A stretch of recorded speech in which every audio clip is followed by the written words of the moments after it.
Welcome to another episode of Mugs with the Mayor. We are so glad that you are tuning in, listening to us today.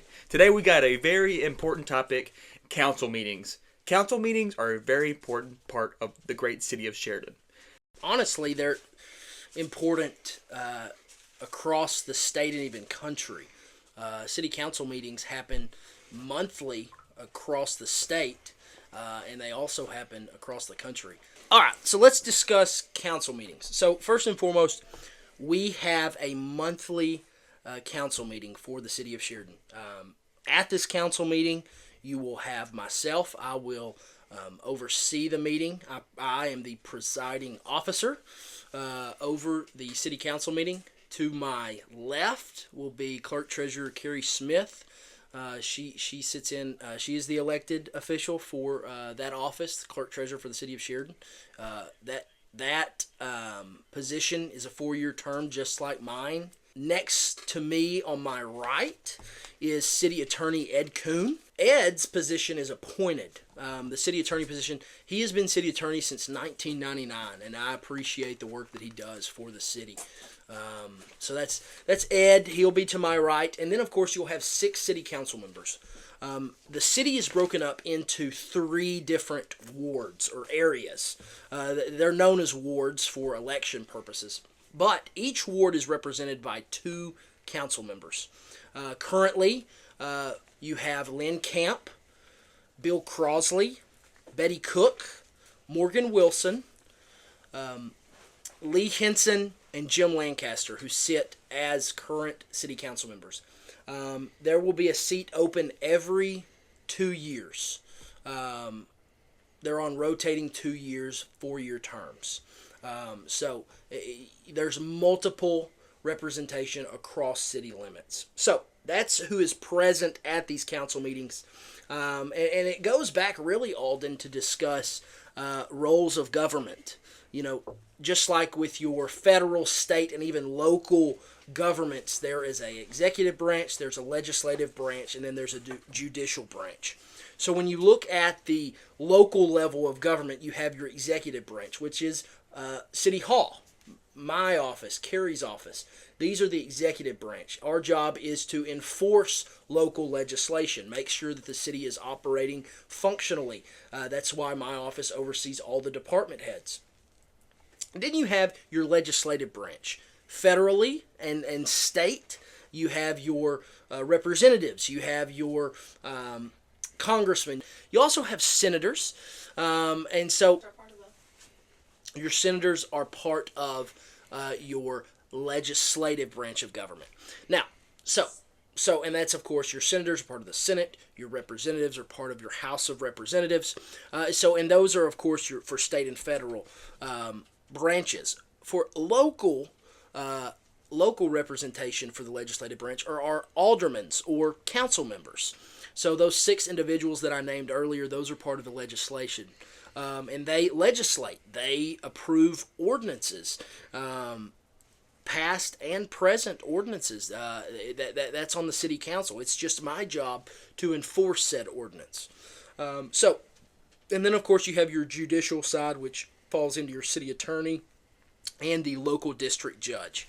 So that kind of narrows down the form of government and looking at the government itself. So I'm a little discombobulated right now.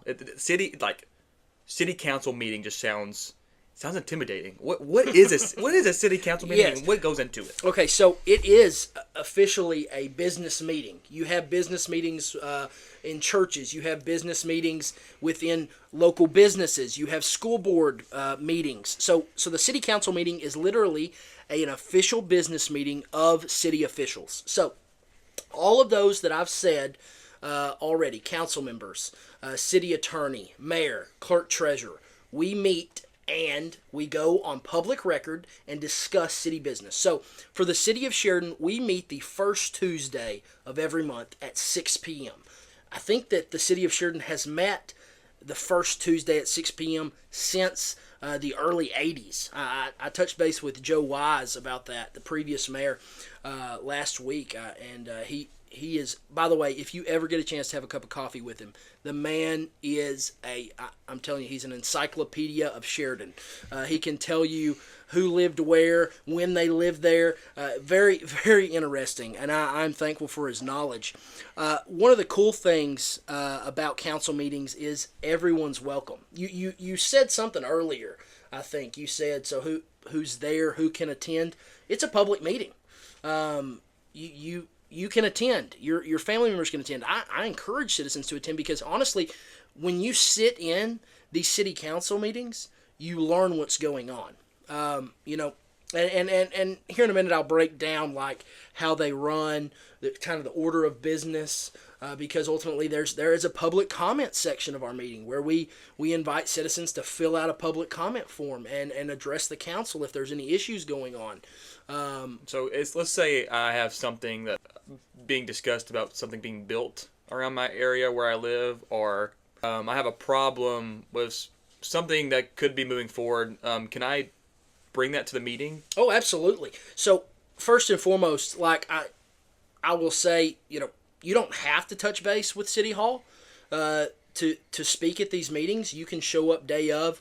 You do have to fill out a form and present it to me before the start of the meeting.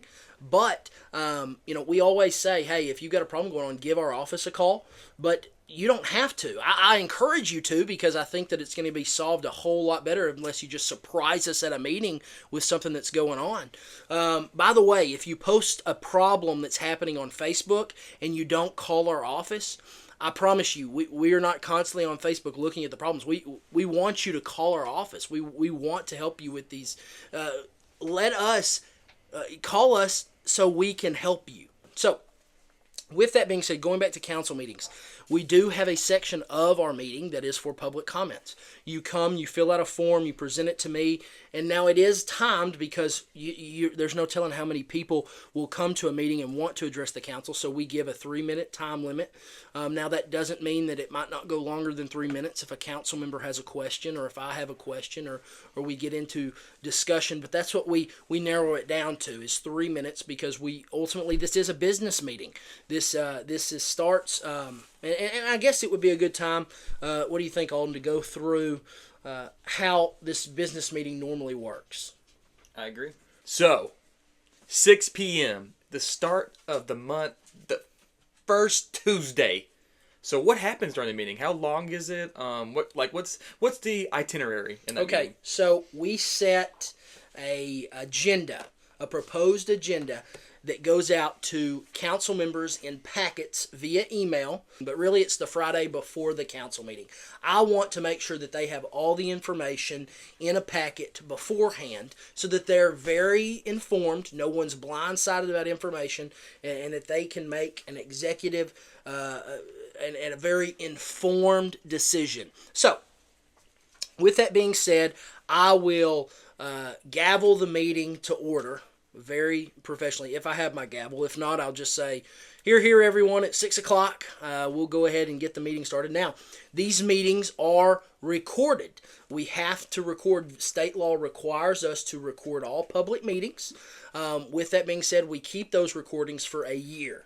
Now, at the same time, Clerk Treasurer Carrie Smith is maintaining written notes. She has to do minutes for these meetings. So, we'll start the recording device, and we will start recording the meeting. When I took office, I started with doing a roll call, and then, of course, the Pledge of Allegiance. I think that's very important because, of course, we are in America. Here lately, I've added a moment of silence that I want to continue doing because that's just to me. So now, ultimately, we don't have to do that. We could take those away, but I just think that that's very important just with the area we live in and just where we live, America. I think we should honor the flag. So we'll start with that. The next order of business will be the approval of minutes of a previous meeting. So I've got the November 5th packet sitting in front of me, and I'm going to walk you piece by piece of information that we had. So we'll do the approval of the minutes of the previous meeting, which were in fact the October meeting.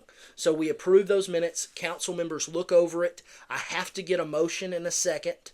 And then there is ultimately a time for discussion. So for like an order of business to approve these minutes, I will say, all right, council members, before you are the minutes of the previous meeting. Do I have a motion to approve said minutes? A council member will either make a motion. I may not get a motion. There has to be a motion and then, of course, a second to get this into action. And then, of course, I will open the floor up to discussion from council members. That's not discussion for the whole audience. Remember, this is a business meeting, so it's just council members. It's their legislative session. And then, of course, they will discuss. If there's no discussion, I'll say with no further discussion, we have a motion on the floor to approve said minutes with second. All in favor, let it be known by saying aye. And then I'll say nay, and they'll vote on it. So, and then, of course, this one passed unanimously with a voice vote. So those minutes were approved. We'll move on to bills to date. This is a time where there will be any bills received from the first day of the month until the council meeting. So the council has to give myself, Clerk Treasurer Kerry Smith, our office, they have to give us approval to pay the bills. These are bills like one bill that we received November the 4th. The meeting didn't happen until November the 5th, so I had to list it. Like one of these is Grant County. They send us a bill monthly because we don't have a dump. The county has the dump, the transfer station. So we have to pay them to take our garbage monthly. So they sent us a bill for $18,500 that has to be go before the council to get approved. Same for our fire department. Same for our street department. Same for Parks and Rec. So it'll be a time for bills to date, which same process, motion second, discussion, and then seeking approval for that. The next order of business after bills to date is financial report.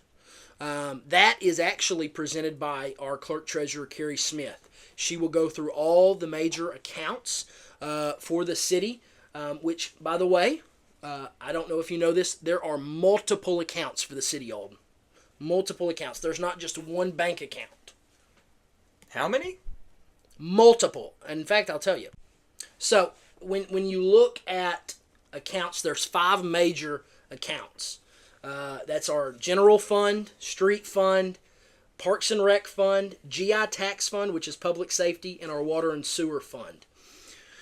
In 2024, there is approximately, we were estimating around $10 million in expenditures. For those accounts, that made up about $9 million of that. Now, there's 5 major accounts. There's 13 smaller accounts. Now, each of these are their own separate bank account. I want to remind you. So in total, the city oversees 18 different bank accounts. So that's just something for knowledge for you to have. And that's something that our office oversees. Very difficult. We're constantly going to the bank, seeing our friends at multiple different branches around town. And they know it's us because it's normally the same people that go and make deposits. I know Alden, you do a lot of that for our office. Yes. Ruth has gone, I've gone. It really just depends on the day and who's available at the time. But so we get a financial report from the clerk treasurer. Then, of course, we also have to have a motion second for that. Then it's one of my favorite business sections of our meeting, and that's our public safety business section. And so we'll hear from Chief Teague, we'll hear from Chief Hammond or Assistant Chief Joe Scott regarding the fire department. We'll hear from Everett Wilkerson from our detention center. And they'll give an update on public safety, how the business is running between our police department, fire department, and detention center. So that's something that I always look forward to, hearing how many inmates we have in our detention center. Which, by the way, we are one of the only cities in the state of Arkansas that operate a detention center. Most counties operate a detention center. We have one of the largest because, again, most counties operate them. And then, of course, we have an ever-growing police department, which you have more and more citizens, you have to provide more and more public safety. Always great to hear that. Then, of course, we move on to water and sewer department business. I normally bring the business from our water and sewer advisory committee. This month we had to discuss water and sewer rates, which that brings up something that I really wanted to give more information on. We had a new ordinance increasing our water and sewer rates.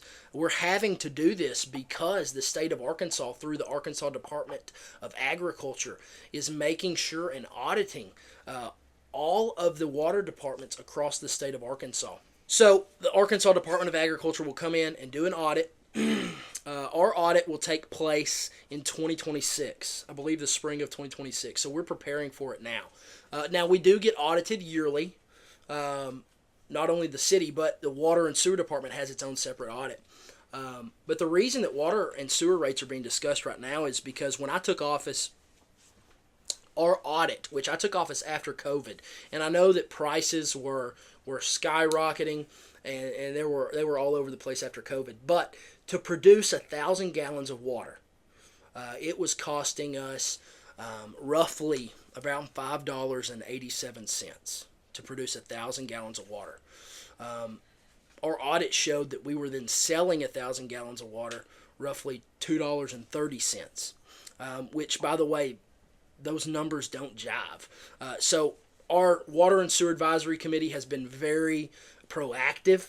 We actually, I would love to show you, if anyone wants to see it, the amount of time that I wanted him to be our chairman of the committee, but Lynn Camp wouldn't be the chairman. He spent close to, I think, 55 hours is what he told us, putting together this chart. He used Microsoft Excel, this Excel sheet, and really calculated what it would cost us to fit into the margin so the state doesn't step in and take over the rates and take over our department. And so we made a very calculated decision. Now, with that being said, we also have to look at cost to replace our aging infrastructure. That's something that we're seeing issues across town of our aging infrastructure.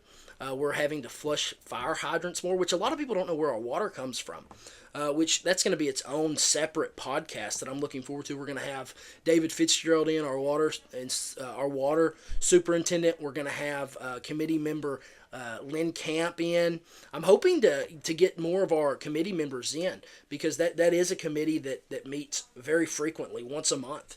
But our water comes almost 850 feet in the ground from the Sands Aquifer. A lot of people think we get our water from ditch water or ponds or streams, but that's completely false. So what's great is we are being very proactive in that matter. So we'll have water and sewer department business. Then we'll do street department business, which Ruth Ann Nutt will come in and give us an update on streets and sanitation. Then we'll have Parks and Recreation business, which Joel Stanton will give an update on Parks and Rec, give an update on all that's happening out at our Parks and Rec. And then the next part of our meeting is for new business.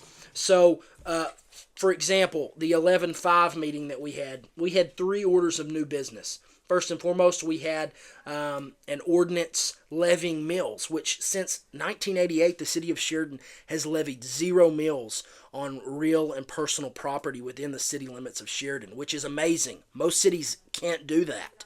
And it's great keeping up that tradition. I hope we can always do that. I'm not saying that we're going to be able to do that, but I hope and I pray that we continue being able to level 0 mills of personal property across the city. And it's mostly due to the sales tax that passed back in the 80s. Our 2 1% sales taxes that are in place. One that goes straight to public safety and funds it, and one that is divided 25% to streets and 75% to Parks and Rec. So that was great. We had some updates of current lawsuits, and then of course we had another ordinance that clarified the keeping and caring of dogs around the city of Sheridan. Just some wording that needed to be phrased and maintained. So that was new business for that month. Then of course there's a section for old business, which this month we didn't have anything. And then of course The last order of business is for that public comment section. Like I said, this is where our citizens can come and voice their concerns, if there are any. If you feel like that your concerns aren't being heard here at the office or in other departments across the city, you can come and voice your concerns to the city council. And that's something that's very important. There are some different cities and counties and other groups that are not allowing public comment, and I think that's very important for our citizens. It allows them a voice to be heard, and that's something that I want to maintain and keep here as mayor.